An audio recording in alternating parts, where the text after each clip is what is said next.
नमस्कार मंडळी, मी प्रज्वल स्वागत करतो तुम्हा सर्वांचं युट्यूबच्या माझ्या पहिल्याच व्लॉगमध्ये. तर आजचा व्लॉग बनवण्याचा मुख्य उद्देश म्हणजे मी आणि माझी फॅमिली उन्हाळ्याच्या दिवसांमध्ये थंडीचा आनंद घेण्यासाठी हिमाचल प्रदेशमध्ये गेलेलो होतो.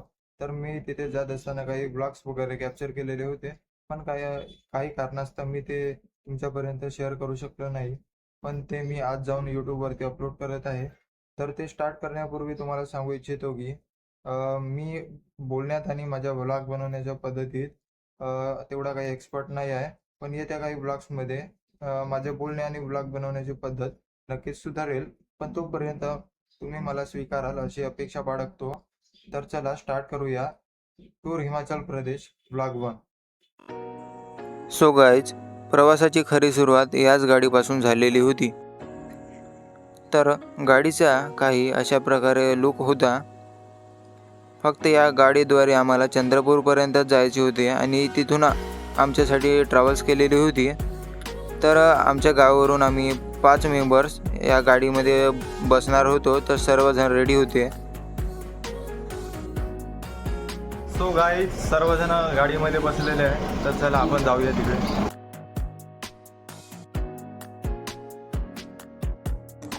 तर मित्रांनो, गाडीत बसल्यानंतर आम्ही निघालो आष्टीकडे. तर आष्टीला पोहोचल्यानंतर आमचे जे 4 मेंबर्स होते ते आलेले होते आणि त्यांच्या बॅगा वगैरे ड्रायव्हर काकांनी वरती बांधून घेतलेल्या होत्या. तर फायनली चंद्रपूरला पोहोचल्यानंतर ही होती आमची ट्रॅव्हल्स, जी बराबर टाईमवर आपल्या स्टाफवर लागलेली होती. हा आतला काही ट्रॅव्हल्सचा व्ह्यू आहे. मस्त LED TV वगैरे लागलेली होती. तिथे विटायर मूवी सुरू होती. सर्वप्रथम आम्ही ट्रॅव्हल्समध्ये प्रवेश केलेला होता आणि आमच्यासाठी जे कम्फर्टेबल सीट्स आम्हाला वाटल्या होत्या त्या आम्ही चूज केल्या आणि तिथे आम्ही शांत पद्धतीने बसलेलो होतो. मग थोड्याच वेळात आमच्या सहप्रवाशांची येण्याची सुरुवात झालेली होती.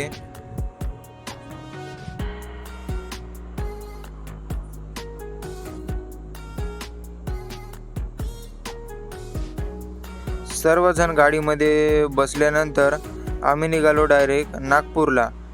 नागपूरला जातानाचा हा काही वे आहे जो थोडक्यात मी कॅप्चर केलेला होता. तर मंडळी, हा होता जांब. इथे आम्ही नाश्ता करण्यासाठी नुकतेच थांबलेलो होतो, कारण भूक वगैरे खूप जास्त लागलेली होती. आणि इथे आतमध्ये प्रवेश केल्यानंतर मला एक फिश पॉट दिसला. तिथे मी थोडा टाईम त्यांचा जे हॅपी लाईफ होती ते बघितली. खूप छान वाटत होतं, कारण पहिल्यांदाच मी जवळून एवढा चांगला फिश पॉट वगैरे बघितलेला होता. फिश पॉट वगैरे पाहून झाल्यानंतर मी बघितला मार्टच्या अंदरचा व्ह्यू आणि गेलो काउंटरजवळ. तिथून घेतली मी लस्सी थोडीफार पिऊन झाल्यानंतर बाबांनी समोसे वगैरे आमच्यासाठी आणलेले होते घेऊन. ते आम्ही खाल्ले आणि मी घेतले होते थोडेसे स्नॅक्स. तर आम्ही चढलो बसवरती. इथून आम्ही जाणार होतो डायरेक्ट एअरपोर्टवर. तर सर्वजणांचा नाश्ता वगैरे झालेला होता आणि आमच्या पाठोमाग सर्वजण येत होते.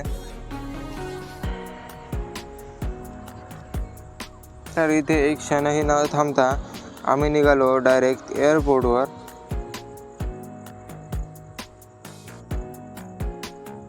तर ही माझी बहीण मस्त एकटी ज्यूस पित होती. तिला माहीत झाले की मी हिचा व्हिडिओ कॅप्चर करत आहे, तर हिने आपल्या हातातली बॉटल आईजवळ देऊन टाकली आणि आपल्या चेहऱ्यावर हात मांडून चुपचाप बसलेली होती, कारण मी हिचा व्हिडिओ कॅप्चर करत होतो. बरं असो. तर एअरपोर्ट जवळपास आलेला होता. आम्ही जास्त एक्साइटेड होतो, कारण आम्ही पहिल्यांदाच एअरपोर्टच्या आत प्रवेश करणार होतो आणि तिथला व्ह्यू वगैरे आम्ही पहिल्यांदाच बघणार होतो. तर फायनली आम्ही एअरपोर्टवर पोहोचलेलो होतो. सर्वजण आपल्या छोट्याशा बॅगा वगैरे घेऊन खाली उतरत होते.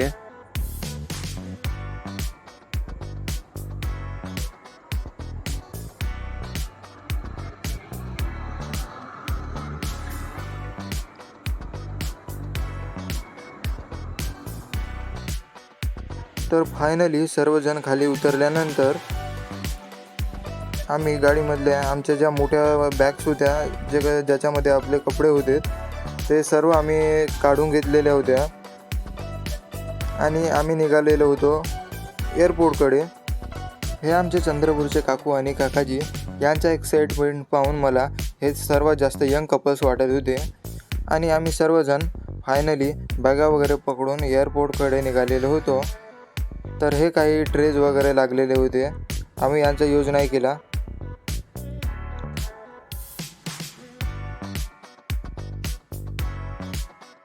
पहिल्यांदाच मी एअरपोर्टवरती आलेलो होतो आणि आतला व्ह्यू वगैरे खूप सुंदर वाटत होता मला. मस्त लायटिंग वगैरे लावलेली होती इकडून तिकडून. खूपच छान असं वाटत होतं. तर फायनली आमचे आधार कार्ड आणि तिकीट वगैरे चेकिंग झाल्यानंतर आम्ही शिरलो आत आणि आत बॅग वगैरे सील करणे सुरू होते. थोडा वेळ आम्ही इथेच थांबून होतो कारण सर्वजण आपापल्या बॅगा सील करत होते. तर फायनली आमचा नंबर लागलेला होता आणि आम्ही आमच्या बॅगा सील करून घेतल्या.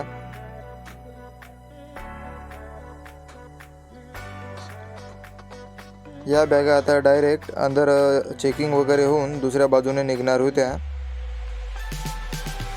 तर इथून आमच्या बॅगा निघणार होत्या. तर ही आमची पहिली बॅग होती, ही दुसरी आणि ही तिसरी. आम्ही आमच्या 3 बॅगा पकडलेल्या होत्या आणि एक हँडबॅग होती जे हातात पकडासाठी घेतलेली होती. तर फायनली आम्ही आमच्या बॅगा वगैरे पकडून तिकिटांची हार्ड कॉपी काढण्यासाठी लाईनीमध्ये लागलेलो होतो. तर इथे व्हिडिओज आणि फोटोज वगैरे कॅप्चर करायचे नसतात हे मला माहिती नव्हतं. इथे एका सिक्युरिटी दादांनी मला सांगितलं की व्हिडिओ कॅप्चर करणं बंद कर. तर मी व्हिडिओ बनवणं बंद केलेलं होतं. फक्त इथे विमानीमध्ये जाताना मी थोडासा व्हिडिओ वगैरे कॅप्चर केला आणि इथले जे एअर होस्टेस होते त्यांनीसुद्धा मला व्हिडिओ कॅप्चर करणं बंद कर अशी रिस्ट्रिक्शन दिलेली होती. तरी मी थोडक्यात विमानीच्या आतला व्ह्यू कॅप्चर केलेला होता. हा काही बाहेरचा व्ह्यू आहे. विमानी वगैरे लागलेल्या होत्या आणि ही मस्त आगगाडीसारखी एक गाडी जात होती. तर सर्वजण आता आपल्या सीटांवर बसलेले होते आमचे मेंबर्स आणि थोड्याच क्षणामध्ये आमची विमान जे आहे ते आता टेक ऑफ होणार होती. ही माझी बहीण, तिला मस्त खिडकीजवळची सीट मिळाली होती. तरी मी तिला साईडला करून तिच्या सीटवर मी बसलेलो होतो कारण मला चांगले व्हिडिओज वगैरे कॅप्चर करायचे होते बाहेरचे.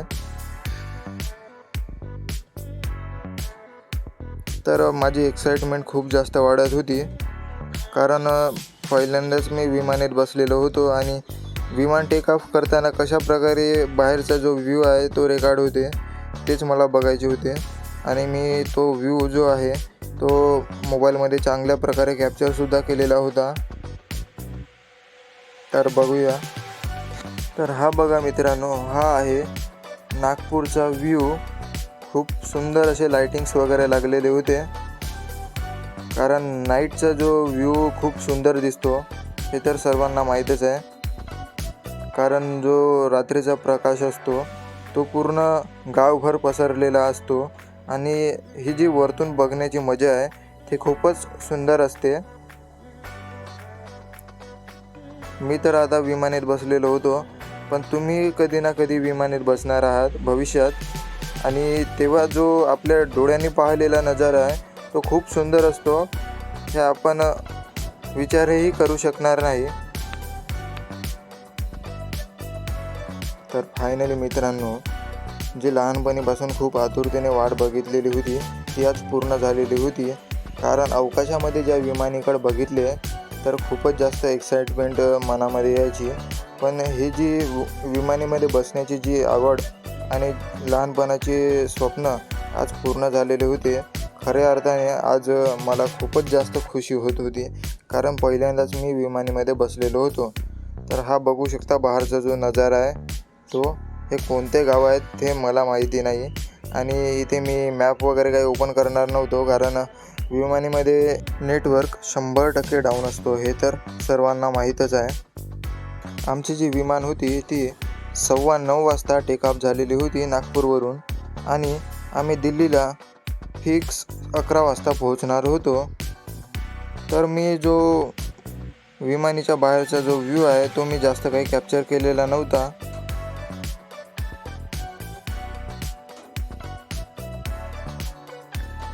तर फायनली आम्ही काही क्षणातच दिल्लीला पोहोचलेलो होतो. तर फायनली मित्रांनो, आता आमची जी विमान आहे ती इंदिरा गांधी इंटरनॅशनल एअरपोर्टवरती लँड होणार होती. तर आम्ही खूपच जास्त एक्सायटेड होतो, कारण दिल्लीसुद्धा मी पहिल्यांदाच बघणार होतो. पण दिल्लीमध्ये आम्हाला जास्त काही फिरायला मिळाले नाही, कारण आम्ही एअरपोर्टवरून उतरल्यानंतरच डायरेक्ट ट्रॅव्हल्सवरती बसलेलो होतो. तर आमची जी मिशन हिमाचलवाली मंडळी होती ती शांतीने बसलेली होती. तर आता आमची जी विमान आहे अवघ्या काही क्षणात थांबणार होती. तर फायनली विमान थांबल्यानंतर सर्वजण लाईनमध्ये लागलेले होते, कारण सर्वांनाच खाली उतरण्याची घाई होती. लाईन खूपच जास्त लांब होती. तर अवघ्या काही क्षणामध्ये आम्ही खाली उतरलो आणि इथे थोडंसा विमानाजवळ फोटो सेशन वगैरे केला आणि आता आम्हाला एक गाडी पिकअप करणार होती. तर हे बघा, गाडीत आम्ही बसलेलो होतो. थोड्या क्षणात आता आम्ही एअरपोर्टवरती थांबणार होतो. तर इंदिरा गांधी इंटरनॅशनल एअरपोर्टचा हा आतला काही व्ह्यू होता, जो खूपच भारी वाटत होता. तर इथे आम्ही आमच्या बॅगा वगैरे कलेक्शन करण्यासाठी थांबलेलो होतो.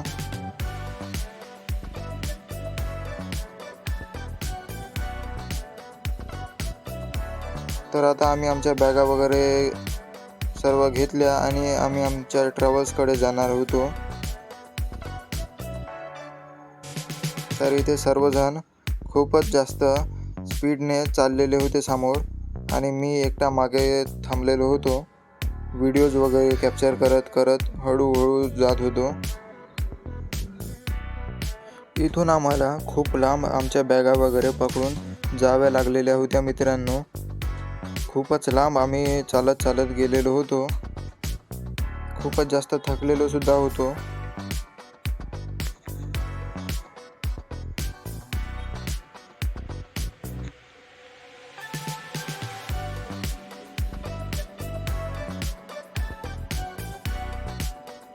तर इथे आम्ही थोडा टाईम थांबलेलो होतो आणि थोडा समोर आम्हाला पुन्हा जायचे होते.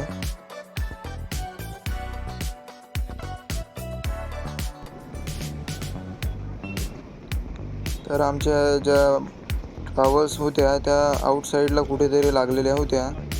तर आम्ही त्या लोकेशनवर गेलेलो होतो. तर बघू शकता तिकडे 2 ट्रॅव्हल्स लागलेल्या दिसत आहेत. तर ह्याच होत्या आमच्या ट्रॅव्हल्स. आम्ही मागे आमच्या बॅगा वगैरे टाकल्या आणि वर बसायसाठी गेलेलो होतो.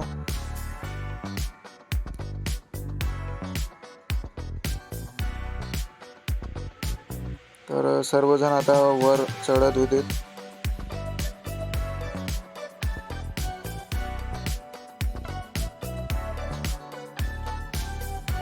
तर हे बघू शकता, अशा प्रकारे होती आमची ट्रॅव्हल्स. आणि हा होता काही बाहेरचा नजारा दिल्लीचा. आता आम्ही दिल्लीला थांबणार नव्हतो, डायरेक्ट आता आम्ही जाणार होतो हिमाचल प्रदेशमध्ये. तर हिमाचल प्रदेशमध्ये जाण्यापूर्वी आम्हाला हरियाणातून जावे लागलेले होते. तर जेवण करण्यासाठी आम्ही हरियाणामध्येच थांबलेलो होतो.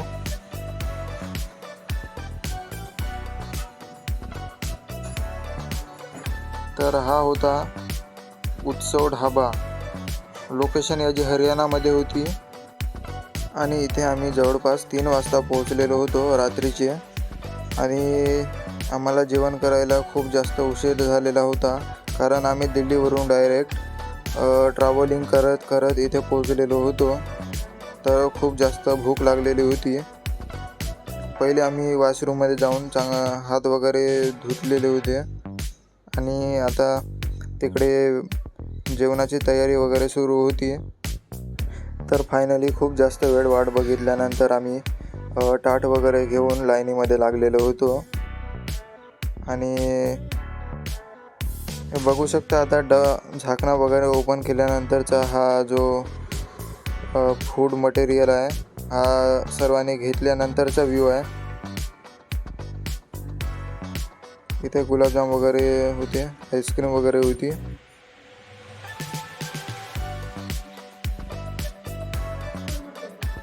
तर सर्वजण आता ताट घेऊन बसलेले होते जेवण करण्यासाठी, कारण खूप जास्त भूक लागलेली होती सर्वांना. रात्रीचे 3 वाजलेले होते आणि हे आमच्या गावाजवळचे मेंबर्स होते. जे सर्व आम्ही मिळून आलेलो होतो चंद्रपूरपर्यंत. तर बाबा मस्त आमच्यासाठी पाण्याचे ग्लास वगैरे घेऊन आलेले होते. ही होती थाळी आणि हे होते आईस्क्रीम.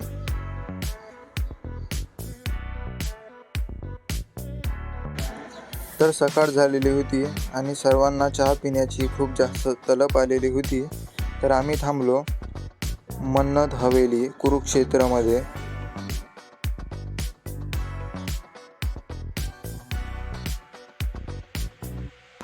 सकाळचा मौसम होता आणि खूप थंडगार असा वारा खिडकीतून आतपर्यंत येत होता आणि खूप थंडगार असं वाटत होतं. मस्त आम्ही ट्रॅव्हलिंगचा आनंद घेत आणि इथले बगीचे वगैरे बघत जात होतो.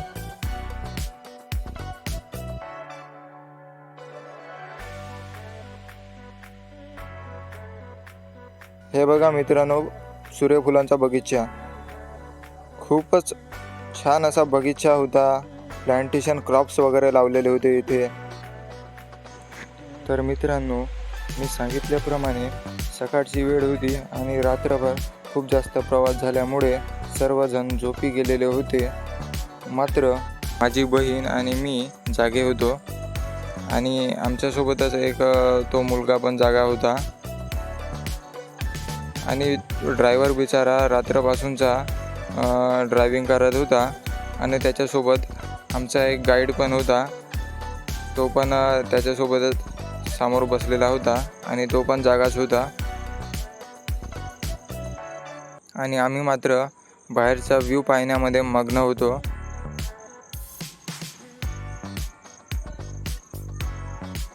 खूप छान असे बगीचे होते इकडेचे सूर्यफुलांचे.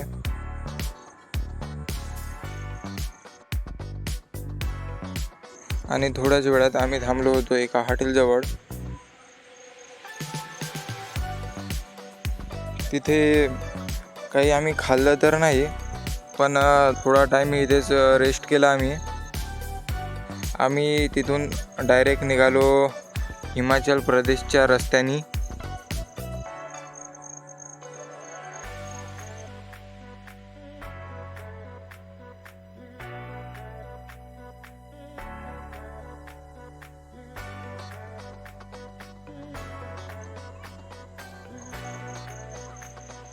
हे मस्त डोंगर वगैरे होते हिमाचल प्रदेशचे.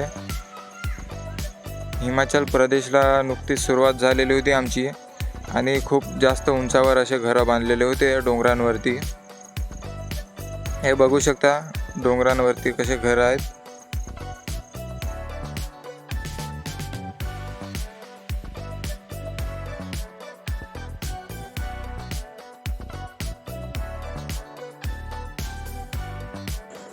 तर जागोजागी घरं दिसत होते मित्रांनो.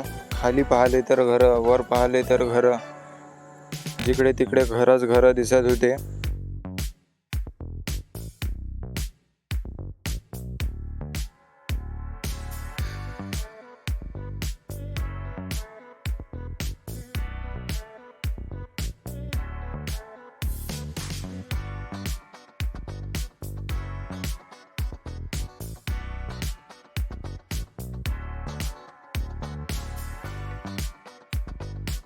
इथला नजारा खूप सुंदर होता मित्रांनो.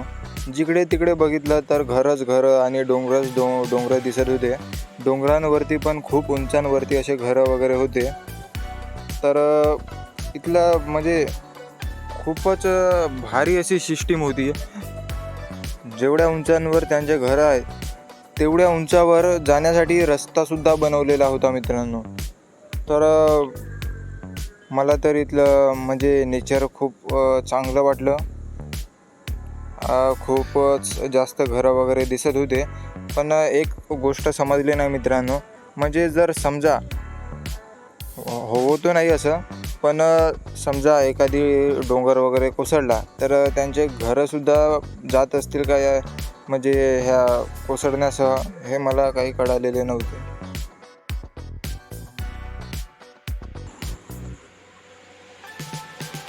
तर फायनली मित्रांनो आम्ही शिमल्याला पोहोचलेलो होतो आणि इथे बॅगा वगैरे आमच्या खाली उतरवत होते. कारण हॉटेलपर्यंत आमच्या ज्या बसेस आहेत त्या जाणार नव्हत्या, म्हणून ज्या हॉटेलच्या स्पेशल गाड्या आहेत ते आम्हाला घेण्यासाठी येत होत्या. तर आता आम्ही फक्त इथे उभे होऊन वाट बघत होतो गाड्यांची.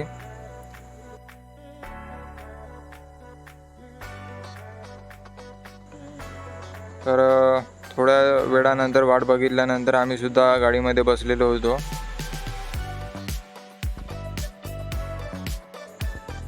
हे बघू शकता तुम्हीच, रस्ता किती छोटासा आहे, तरी पण याच्यातून गाड्या पासिंग होत आहेत.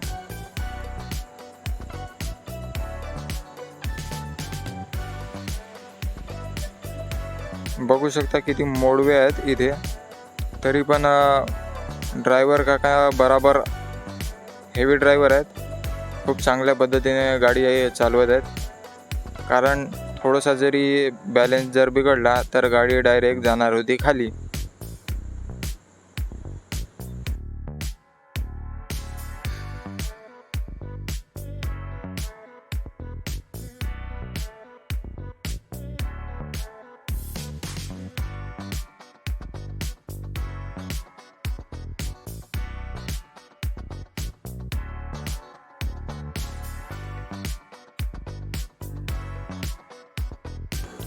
तर हा होता आमचा हॉटेल. खूपच उंच असा होता, तुम्ही बघतच असाल.